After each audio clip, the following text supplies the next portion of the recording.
안녕하세요. 한의사 윤수영입니다.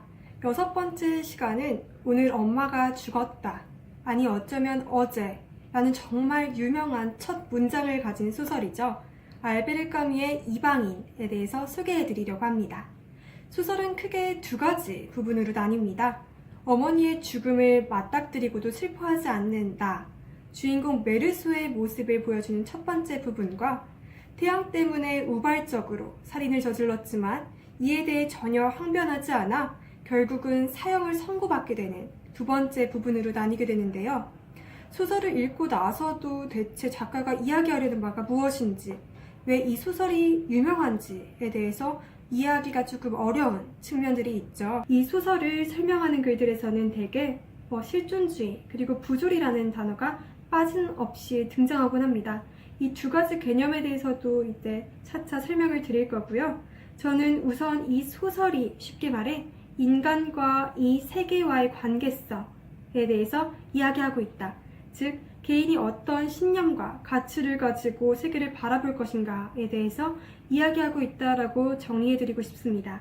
인간이란 어떤 존재인가에 대해서 근원적인 질문을 던지고 있는 소설인 거죠.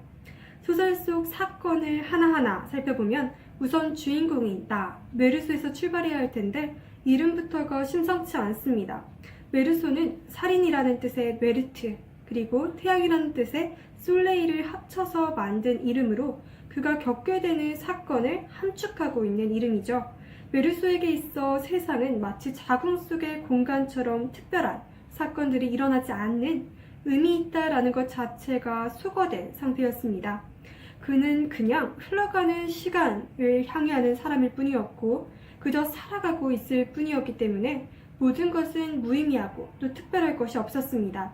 예를 들어 그에게 있어선 다니고 있는 선박회사에서 그를 파리로 보내주는 것이나 아니면 이곳 알제리에 머무는 것이나 동일했고 결혼을 하는 것이나 안 하는 것이나 동일했습니다. 즉 가치의 평준화가 일어난 것이죠.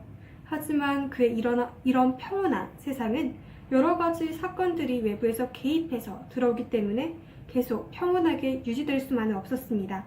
처음은 엄마의 죽음이었습니다.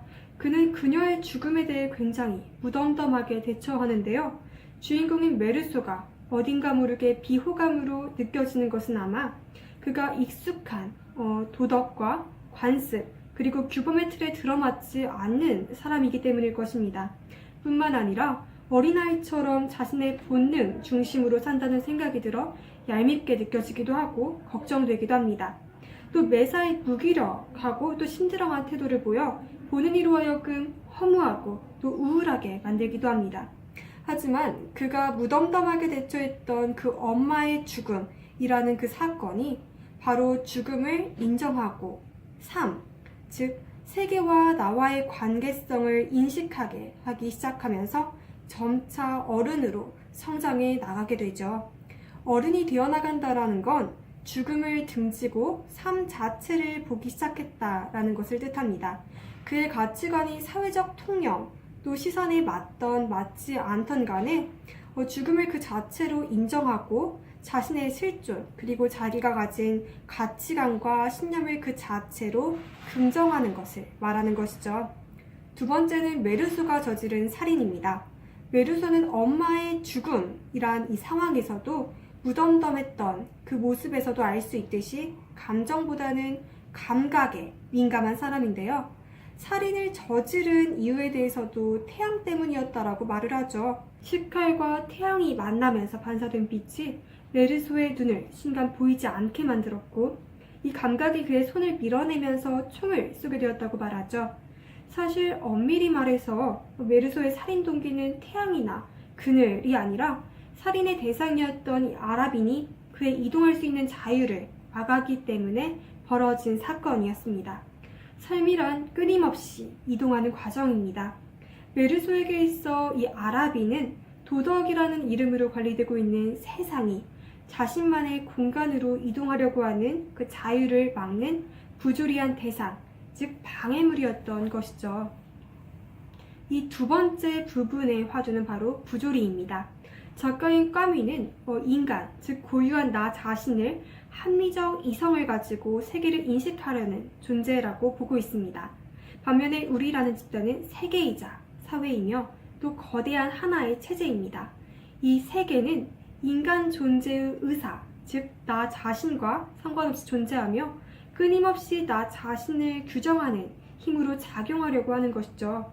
따라서 인간과 세계 사이에는 필연적으로 모순이 빚어지고 이 관계 속에서 자연스럽게 생성되는 것이 바로 부조리입니다. 결국 인간은 이러한 부조리 상황에서 비롯되는 비극적인 조건들을 고스란히 감내해야 하는 존재이지만 동시에 부조리에 굴복하여 자살하거나 또 신에 의지하는 대신 반항하는 존재이기도 합니다. 시지프스의 신화를 예로 들어서 설명드리면 언덕 아래로 돌이 굴러 떨어지는 상황, 즉 부조리가 아무리 계속된다고 해도 다시 언덕 위로 돌을 밀어 올리는 행위, 반항하는 존재가 바로 인간이라는 존재인 것입니다. 메르소의 표면적인 죄는 살인이지만 우발적인 살인이었기 때문에 분명 정상 참작될 여지가 있습니다. 하지만 그럼에도 그는 항변하지 않죠.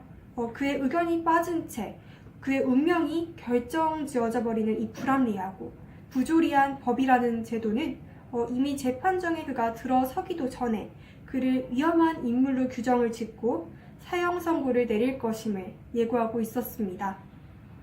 메르소의 가장 큰 죄는 아마 사회가 정해놓은 엄숙한 것에 대해 엄숙함을 표하지 않았던 것일 겁니다. 우리 사회를 안전하게 지켜줄 가치, 규율, 제도, 윤리 등을 위반했기 때문에 그는 비정상적인 인물이고 또 위험한 인물인 것입니다. 메르소에게 있어 거짓이란 실제로 있는 것 이상을 말해야 하는 것이고 자신이 느끼는 것 이상을 과장해서 말해야 하는 것입니다. 이 거짓말은 우리 모두가 인간관계와 사회관계에서 소외되지 않기 위해 필수적으로 갖추어야 할 기술이기 때문에 훈련이 필요하며 이런 사회화의 과정에서 거짓은 예의, 규범, 또 도덕의 이름으로 정당성을 부여받곤 합니다. 그러나 메르소는 거짓말을 하지 않는 신념을 가진 사람이었고 또 이것이 메르소의 가치였습니다.